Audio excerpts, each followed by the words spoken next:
At my wife's funeral, my son's wife leaned down into the open casket, put her lips a few inches from my dead wife's ear, and whispered, "Thank you for dying first." Look, Calder. Now he's the next. Worst days are always after I was sitting across the aisle. Samples prove it. I did not hear a single word of it. I haven't heard Poison, much of no, anything Brent. clearly in You're about next. 15 years now, but I did not need to hear it. Because I read it right off her lips. I want you to understand one thing before I tell you the rest of this, because the whole thing turns on it, top to bottom. For 31 years, I was a court reporter. I sat in the courtrooms of my county all day, every working day, and I took down every single word that every single person said. The lawyers, the witnesses, the judges, the confessions, and the lies, my lord, so many lies. And after enough years of that, you learn to watch mouths the way other people watch faces. You have to. It's the job. And then, in my early 50s, my hearing began to go. It runs in my family. My own father went the very same way. And instead of fighting it and hiding it the way a lot of proud men do, I leaned the other direction entirely. I got good. Genuinely, seriously good at reading lips. Because for me, it was that, or slowly lose my grip on the whole world around me. So when my daughter-in-law bent down over my wife's casket and mouthed those 8 quiet words, certain in her bones that the deaf old man sitting across the aisle could not possibly know what she was saying, she was wrong. Dead wrong. I caught every word of it, clean and whole, the same way you'd catch them if they were printed in ink on a page in front of you. Thank you for dying first. Now he's next. And the he in that sentence, I understood in that very instant, sitting in that pew, the he was me. 10 minutes later, that woman collapsed in the front pew of the church, and 2 detectives who had been standing quietly at the back the whole time walked up the center aisle to her. But I am getting ahead of myself, and this story only lands the way it should if I tell it to you in the right order, because you need to understand exactly how a hard-of-hearing old court reporter comes to read a murder confession off his own daughter-in-law's lips at his wife's funeral, and more than that, why he was ready and waiting for it when it came. So, stay with me, and if you have ever caught somebody showing you exactly who they truly were in a moment when they were completely certain that nobody was watching them, then hit that subscribe button right now before we go one step further. Because this is a story about the things people let their faces say out loud when they believe there is no one left in the room who can read them, and I promise you, the last 10 minutes of it are worth every second of the wait. Let me back up. My name is Calder Mott. I'm 68 years old.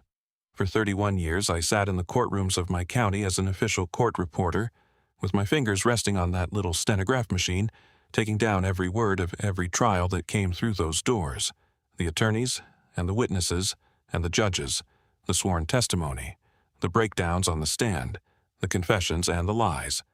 And I will tell you, you would be genuinely amazed at what a person learns about human beings from sitting in that one chair for 3 straight decades. You learn, first and above everything else, that people lie a great deal more with their words than they ever do with their faces. The mouth is trained.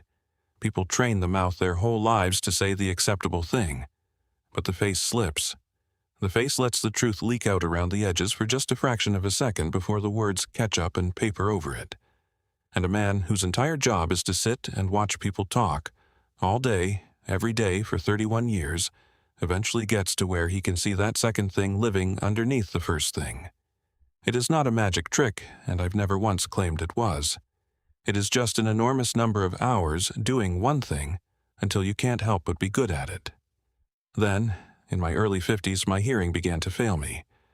As I said, it ran in the family. My father lost his the same way, at about the same age, and his father before him. And a great many men my age would have fought it tooth and nail, would have hidden it, would have just turned the television up louder and louder and nodded along at dinner pretending to follow the conversation. I didn't do that. I had already spent my entire adult life watching people's mouths for a living, so when the sound started to drain out of the world, I turned and leaned hard into the one real skill I already had in my hands. I learned to read lips properly, not casually but properly, the way you'd sit down and learn a whole language. I took classes for it. I practiced everywhere I went, in diners and at bus stops and in waiting rooms, quietly reading strangers' conversations from clear across the room just to test myself and sharpen the edge. And by the time I retired from the courthouse, I could follow an entire conversation happening on the far side of a crowded room without hearing one single word of it out loud, just from the movement of the mouths. It became, without my ever once intending it or planning it, the single most important skill I would ever possess in my life. I simply had no way of knowing that yet. And I did every bit of it all those years, right alongside my wife, Ruth Ann.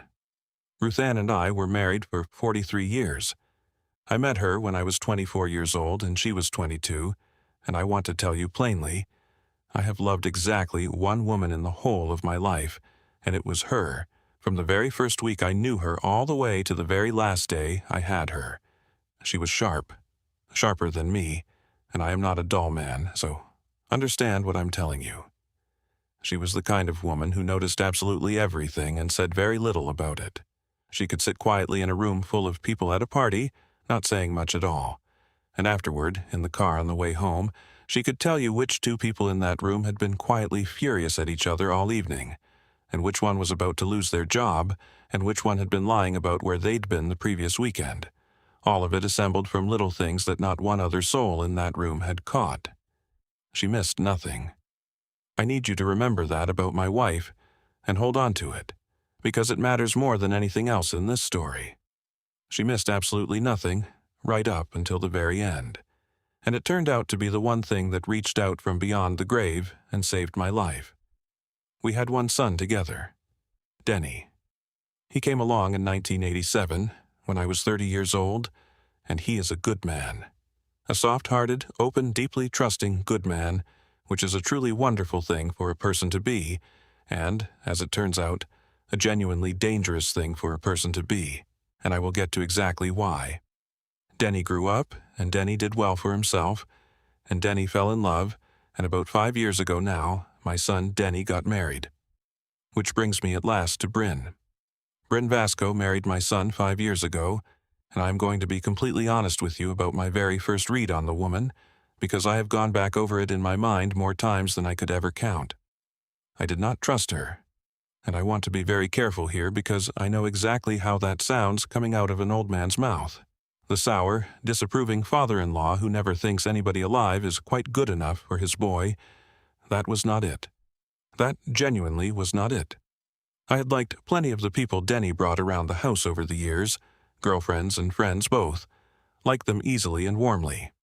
It was something specific with Bryn, something particular that I could not name at first, and it took me a good long while, and everything my 31 years in those courtrooms had drilled into me to finally understand what my own instincts had been trying so hard to tell me from the start. It was that her face and her words never quite matched up. Nothing you could point at. Nothing dramatic, nothing anybody else seemed to catch. She was charming, genuinely, effectively charming, warm and attentive and quick, and she said all the right things at exactly the right moments. But I would watch her mouth form the words, "Oh, I'm just so happy for you both," while something else entirely, something flat and cold and calculating, moved through her eyes for just a quarter of a second before the warm smile finally caught up and covered it over. I'd watch her laugh at a joke a full half-beat after everybody else at the table had laughed, like she was watching the room to know when the laugh was supposed to happen, rather than actually finding the thing funny herself. Little things. Tiny things. Exactly the kind of little tells that 31 years of watching nervous witnesses on a stand teaches a man to notice and to quietly distrust. And every time, I told myself I was just being a suspicious old fool. I told myself that Denny was happy, and that his happiness was the only thing that actually mattered here, and I kept my mouth firmly shut. Because a father who badmouths his son's new wife on nothing but a feeling in his gut is a father who loses his son. So I said nothing. For 5 long years I said absolutely nothing to anyone, but Ruth Ann saw it too. My Ruth Ann, who missed nothing in this life. And the strange thing is, at first we never even had to say a single word about it out loud to one another. We would just catch each other's eye across the dinner table at some family gathering. A small, quick look that meant, plain as day between two people who'd been married 40 years, "Did you just see that too?" And we both had. We'd both seen it. But we were two old people sharing a feeling with not one shred of proof to stand on, and our only son was head over heels in love, so we did the only thing that two people in our position can actually do. We watched. We waited. And we quietly hoped, both of us, that we were wrong about her. What not one of us knew, what I myself would not fully understand until the very bitter end of it all, was what Bryn had actually married her way into our family to get. The money. I have to stop and tell you about the money now, because the money is the cold engine that drives this entire terrible thing. Ruth Ann and I were never rich people ourselves, not in our daily lives. I was a court reporter and she kept our home and raised our boy. But her family had been people of real means, generations back, and there was still, to this day, a family holding, some land, and an old family property, and a set of investments that had been tended and grown carefully for the better part of 100 years, that had become worth a very, very great deal of money. And the way the whole thing was structured, the way these old family fortunes so often are, it flowed downward along a single line, one generation to the next. It would come to Ruth Ann and me, and then, after us, it would pass down to Denny, our one and only child, and then, after him, to Denny's own children if he ever had them. That was the entire shape of it. That was the fortune. And my son Denny was the single narrow pipe that the whole thing had to flow down through. And Bryn Vasco had married Denny. Here's the arithmetic of it, and I truly need you to see it laid out the cold and patient way that she must have laid it out for herself, because it explains every single thing that came afterward. The money flows down to Denny. That's fixed, that's certain. But standing directly in front of Denny in that line, blocking the way, were his two living parents, Ruth Ann and me. As long as the two of us were still alive and breathing, that estate was ours, and ours alone. For it to come down early to Denny, and through Denny into the hands of Denny's loving wife, the two old people standing in the way simply had to be gone. And not just one of us. Both of us. Ruth Ann first, and then me. Now, here's the exact point where this stops being an old man's vague feeling about his daughter-in-law and becomes the worst year of my entire life. About 1.5 years ago, my Ruth Ann started to get sick. Slowly, at first. She was tired all the time, bone-tired in a way that sleep didn't fix. Then it was a constant low nausea. Then a fine tremor came into her hands that hadn't been there before. And then came stretches of days where she was confused. My sharp, brilliant wife, the woman who never missed a thing, would lose the thread of a simple conversation, or forget what she'd been doing, in a way that frightened the both of us badly. The doctors ran test after test after test, and they could not land on any single thing. It looked like a dozen different illnesses and matched none of them cleanly. And the cruelest part of it was the way it came, and it went. She would have a terrible few weeks, sinking down, and then she would rally, and seem almost entirely like herself again for a little while, and I would let myself breathe and hope. And then she would sink again, worse this time, lower than the time before. And over the course of about 1 year, my brilliant, sharp-eyed, noticed everything wife faded away right, in front of me, a little more each month. And not one doctor in that whole time could tell me why it was happening. It was, without any competition, the most helpless I have ever been in the whole of my life. And here is the thought that I did not let myself think for far, far too long. She always got worse right after Bryn had been around. I did not see it. And I need to be truthful with you about that because it shames me. I did not see it, not because it wasn't there in plain sight, but because I could not let myself see it. It was simply too monstrous a thing to let into my mind. But Ruth Ann saw it. Of course she saw it. She missed nothing, all the way to the end. About 2 months before she finally died, on one of her good days, Ruth Ann sat me down at our kitchen table, the same table we'd eaten at for 30-odd years, and she reached over and took both of my hands in hers, and she told me, quietly and steadily, the thing she'd been turning over in her mind. She told me, in that calm and level voice of hers that never once in 43 years got rattled, that she believed she was being poisoned. And she'd done more than just believe it, she'd tracked it. She had been keeping a private little calendar, quietly marking down her very worst days, and then matching those days up against the days when Bryn had cooked for her, or brought food over, or made her that special herbal tea she was forever so thoughtfully bringing by for her poor, ailing mother-in-law. And the pattern, Ruth Ann told me, was exact. It was not close. It was not roughly aligned. It was exact. Every single severe episode she'd suffered had come directly on the heels of a visit from Bryn.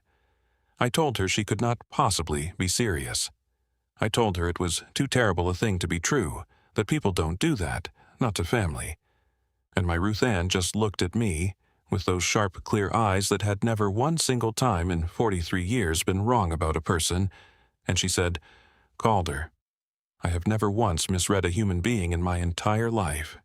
You know that better than anyone alive. I am not misreading this. And when I am gone, because I do think I'm going to be gone soon, my love, you need to understand something, and you need to hold on to it. You are going to be next. Because this was never only about me, it's about the whole of the estate.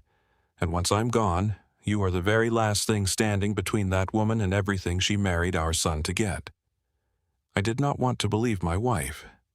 God, I did not want to believe her. But I had spent 43 years of my life learning, over and over, that Ruth Ann did not miss things. That when Ruth Ann told you she'd read something true about a person, it was true. So I did the one and only thing I could do. I believed her enough to act on it. And this right here, is the part that made all the difference in the world. The part I need you to understand completely, so that what happened at that funeral makes sense to you. We did not just sit on it. We did not simply wait around to be proven right by my wife's death. Ruth Ann, in whatever time she had left to her, did the exact thing that Ruth Ann had always done best in this life. She documented it.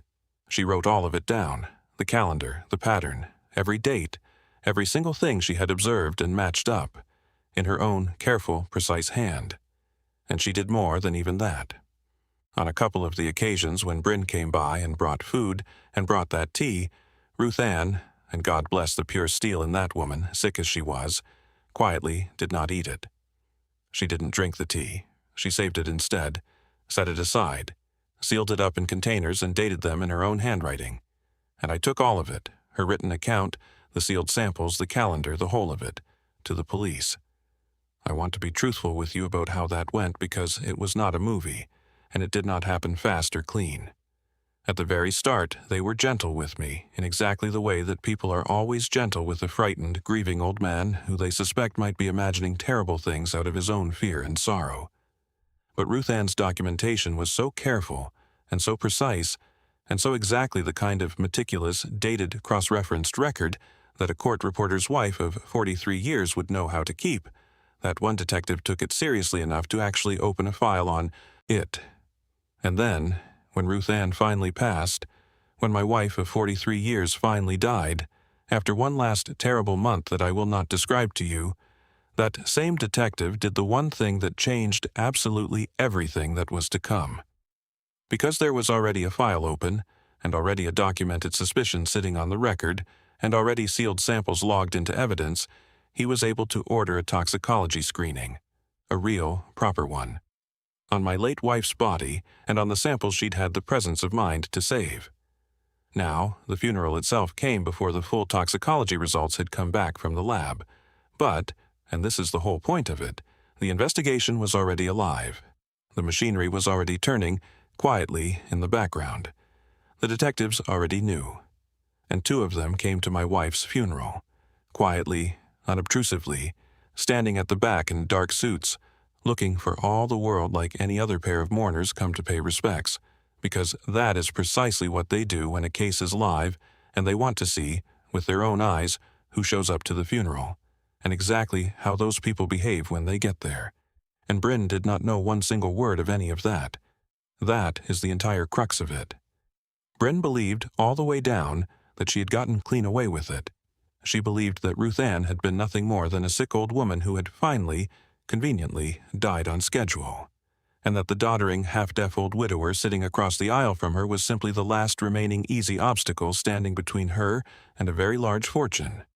She had no earthly idea that my wife had seen her coming from a full year out.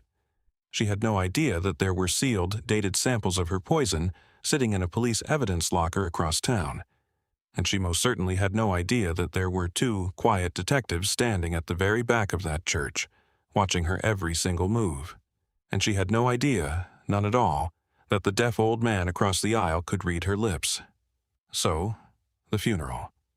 It was a small service at our church, the same church that Ruth Ann and I had gone to together every Sunday for 30 years. Open casket. Ruth Ann had wanted it that way. She had been very clear and very firm about that near the end. She wanted the people who loved her to be able to come up and say their goodbyes to her properly, face to face. And so I sat in the front pew on the one side of the aisle, and my son Denny sat right there beside me, my poor, grieving, gutted son, who had not the faintest idea, not the slightest inkling, that his own wife had done this thing to his mother. And Bryn sat across the aisle on the other side, in a well-chosen black dress, dabbing carefully at a pair of eyes that I watched, from 10 feet away, produce not one single actual tear, playing the part of the devastated, loving daughter-in-law for the whole room to see. And partway through, before the service had fully gotten underway, people were rising and going up to the casket to pay their last respects, the way that people do at these things. And Bryn stood up from her pew, and she walked up to the casket, and she leaned down into it, to whisper one last tender goodbye to her beloved mother-in-law, is what anyone watching her would naturally have assumed. But I was watching her mouth. I am always watching mouths. It is quite simply the only way I know how to be present in a room full of people anymore. And I read, clear as printed text off a page, my daughter-in-law leaned down into my dead wife's ear and mouthed these exact words, "Thank you for dying first. Now he's next." I have sat in a great many courtrooms in my life. I have had a great many terrible things read aloud into the official record right in front of me. I had never, not once in 68 years, felt anything at all like the thing that went through me in that pew. It was not panic. It was something a great deal colder and clearer and quieter than panic. Because in that single instant, every last thing my Ruth Ann had told me at that kitchen table 2 months before stopped being a terrible possibility that I had been half desperately hoping was wrong, and simply became, all at once, true. My wife had been murdered. The woman who had done it was standing not 10 feet away from me, dabbing at fake tears with a folded tissue, and she had just, leaning directly over my wife's own corpse, calmly promised to do the very same thing to me next. And here is where 31 years spent sitting in a courtroom and 43 years spent married to Ruth Ann did a thing for me that I will be grateful for and highs my own final day on this earth. I did not panic. I did not leap to my feet and scream. I did not lunge across that aisle at her, which I will admit to you some deep animal part of me very badly wanted to do in that moment. Because I understood, with a cold and total courtroom clarity, that I was holding something in my hands that was precious and extraordinarily fragile, and that if I handled it even slightly wrong, I would lose the whole of it forever. I had a confession. But a confession read off a deaf old man's interpretation of a woman's silent lips is not, by itself, proof of anything at all in the eyes of the law. If I stood up in that church and shouted that she had just confessed to murder, it would be nothing but my word against hers, and she would weep, and she would tremble, and she would say that the poor old man had finally been driven right out of his mind by grief, and the whole thing would simply evaporate into the air. I had personally watched clever defense attorneys make exactly that kind of thing evaporate 100 times over from my chair in those courtrooms, but I also knew something that Bryn most certainly did not know. I knew that there were 2 detectives standing at the back of that very church. I knew that there were sealed samples of her poison sitting in an evidence locker. I knew that a toxicology screening was already running, right at that moment. I knew that the trap was already fully built. Ruth Ann had built it, brick by careful brick, before she died, and that all it needed now, the one last thing, was for the right words to be said aloud, in the right room, in front of exactly the right witnesses. So I did something very quiet instead. I rose up from my pew and I walked over to the priest, Father Nolan, a good man who had known Ruth Ann and me for years, and I asked him, very quietly and very calmly, if I might be permitted to say a few words about my wife and whether I could use the microphone at the front to do it. And of course he said yes. Of course he did. A grieving husband wishes to speak a few words about his wife of 43 years at her own funeral. What man of God would ever say no to that? He handed me the microphone, and I turned and I faced the room. And I did not do the thing that Bryn would have been braced for, if she had been braced for anything at all. I did not accuse her, not yet, not right away. I started, instead, by simply talking about Ruth Ann. I talked about the sharpest, most perceptive woman I had ever known in my life, the woman who, in 43 years, had never one single time misread another human being. And as I talked, I watched Bryn, across the aisle, relax just slightly back into her seat, dabbing again at her dry eyes. Just the sad old man up there, eulogizing his dead wife. Nothing to fear in that. And then I said this. I said, my wife noticed everything. It was the great gift of her life. And in the last months of her time with me, she noticed something so terrible, so monstrous, that she sat down and she wrote the whole of it out, in her own hand, so that it could never, ever be lost or denied. She kept a careful record of it, and she made certain to place that record, along with certain other things that she had very carefully saved, directly into the hands of people who could act on it. I would like, now, to read you a little of what my wife wrote down. And I took out the pages, Ruth Ann's own account, in her own careful, unmistakable handwriting. And I want to be very clear with you about what these pages actually were and what they were not, because it matters enormously to how this ends. They were not some magic spell that struck a woman down. They were evidence. They were the plain written testimony of a dying woman who had figured out, all on her own, that she was being slowly murdered, and who'd had the extraordinary presence of mind to document every bit of it and put it into the hands of the police before she went. I read the first page aloud. Ruth Ann's voice, in Ruth Ann's own words.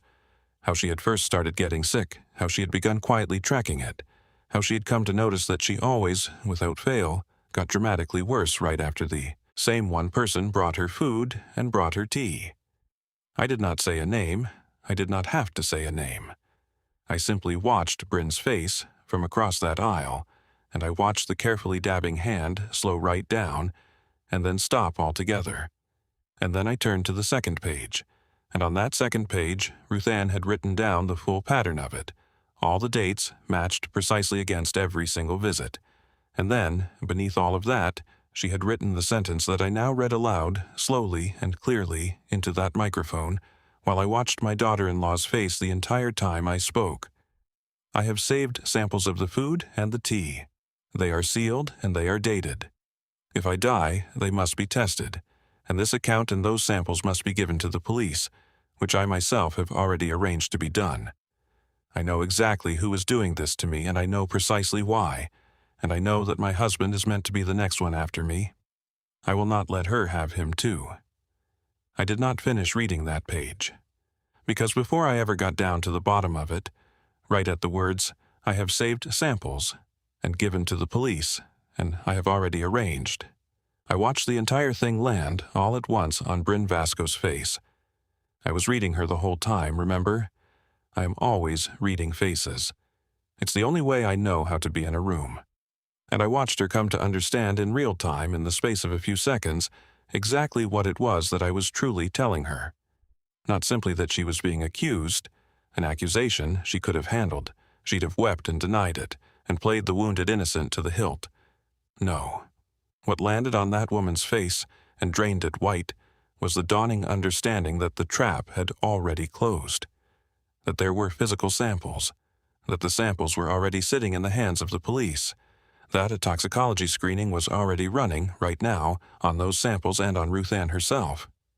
That the dead woman lying in that open casket had beaten her from beyond the grave, had seen her coming a full year out, and had quietly documented every last detail of it, and had handed the entire airtight thing over to the authorities before she ever died. That it was, in fact, already over. That it had all been over before Bryn had ever set one foot inside that church in her carefully chosen black dress. And that is the moment that she collapsed. She did not faint prettily like some swooning woman in an old black and white movie. It was worse than that, and far more real than that. The blood simply drained out of her face all at once, and she made a sound, a small, strangled, terrible sound, low in her throat, and her legs just stopped holding her up, and she went straight down into the front pew, both hands grabbing at the polished wood of it to keep from going all the way to the floor, gasping for air. Because she had just, in the space of a single sentence, come to fully understand that she was caught. Completely, and finally, and utterly, inescapably caught, in front of an entire church full of people, by a dead woman and a deaf old man. And the two detectives standing at the back of that church, the ones who had been quietly watching this whole thing unfold, the ones who had come precisely because the case was already live and moving, they started forward, and they walked up the center aisle of the church, and every head in that place turned to watch them come, a whole church full of stunned mourners, not one of them yet fully understanding what it was they were witnessing. And the detectives reached the front, and they identified themselves, and one of them spoke Bryn's name aloud, and told her, quietly, that they needed her to come along with them now, and they helped her up and out of that pew. 10 minutes. From that whispered sentence over the open casket to the two detectives standing at the front pew, it was about 10 minutes, all told, because Ruth Ann had already done the hard part. She had done the hardest part of all, from a full year away, while she was dying. All that was left for me to do, in the end, was to read one woman's lips, and to keep my head, and to pick up a microphone, and to let my wife's own words spring the trap that she herself had so carefully built. Now, I want to tell you the honest rest of it, because these stories always seem to want to just stop right there at the arrest, freeze-framed on the villain being led away, and the plain truth of it is that real life runs on quite a bit longer than that. The toxicology results came back. I'll spare you all the clinical particulars of it, but they confirmed every last thing that my wife had already known in her bones. Ruth Ann had been poisoned, slowly and deliberately, over the better part of a full year, a substance administered to her in small, patient doses over a long stretch of time, exactly the way she had tracked it on her calendar, and precisely matching what was found in the sealed samples she'd had the wits to save.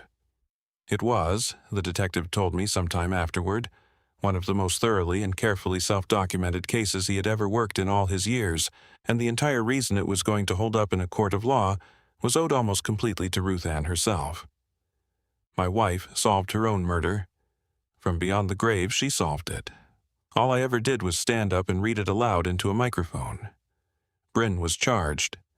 I won't march you through all the grinding machinery of the courts and the hearings, but between the toxicology findings and the sealed physical samples, and Ruth Ann's meticulous written account, and the plain financial motive laid out bare for everyone to see, the whole family estate, the fortune, the single pipe of it all running straight down through Denny, the case built against her was about as solid and as complete as a case ever gets.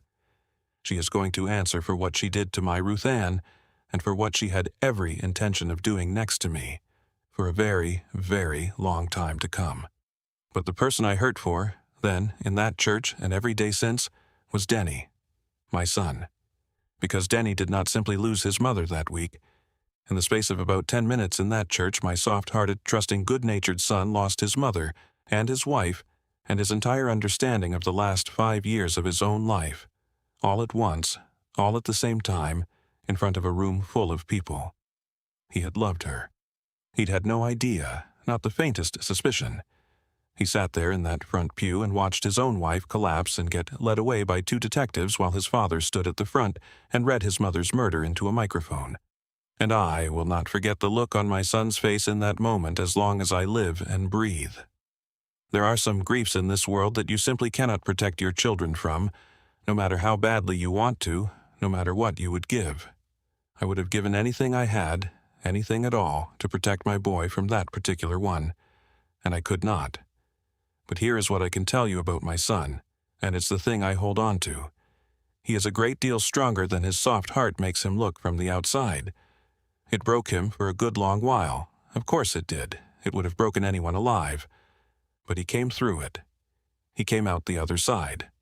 He testified when it finally came down to that, even though it plainly cost him everything he had to stand up and do it, because he is his mother's son, all the way through, and Ruth Ann's children do the right and hard thing, even when it is the very hardest thing there is to do. He grieved his mother properly and fully, and he grieved the marriage that he had believed he'd had, which is its own separate kind of death, and in some ways a stranger and lonelier one. And he and I have leaned on one another, hard, all the way through the whole of it. Just the two of us now, the last two Motts left standing, the way that you do. The estate is safe. It'll come down to Denny one day, exactly the way that it always should have, free and clear and clean, and there's not going to be anyone poisoning anyone over it, not ever. Ruth Ann made certain of that. In the end, my Ruth Ann made certain of everything. Here is the thing that I keep coming back around to over and over, and then I promise I will let you go. Bryn Vasco spent 5 entire years being charming to every last one of us. 5 years of warm smiles and thoughtful little gestures and pots of special tea brought over to a sick old woman.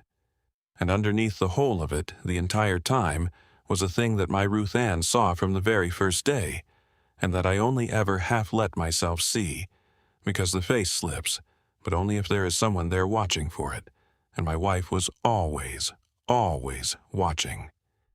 That woman believed she was perfectly safe to whisper the cold truth aloud over an open casket, because the only person left facing her across that aisle was a deaf old man who couldn't hear a single sound.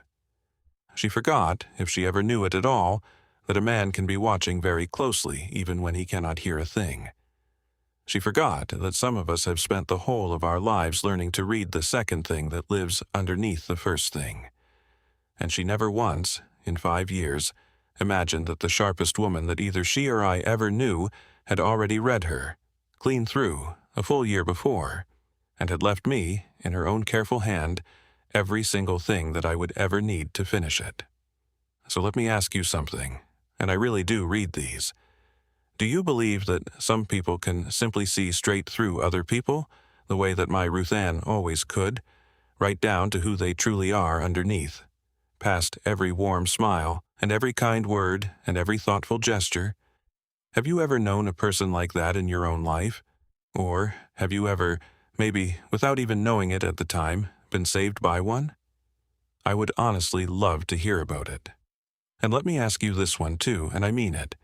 If you had been the one sitting in that pew, and you had just read those 8 words off that woman's lips over your own wife's open casket, do you truly believe that you could have kept your head the way that I somehow managed to? Or would you have shot straight up out of that pew and lost the entire thing in one single, furious, righteous second? I will tell you honestly, I do not fully know how I did it myself. I think, in the end, that Ruth Ann was steadying my hand for me, even then, even from there. If this one meant something to you tonight, do me that one favor I asked for at the very start. Hit subscribe and stay with me a while. There is another one coming, and it's a good one.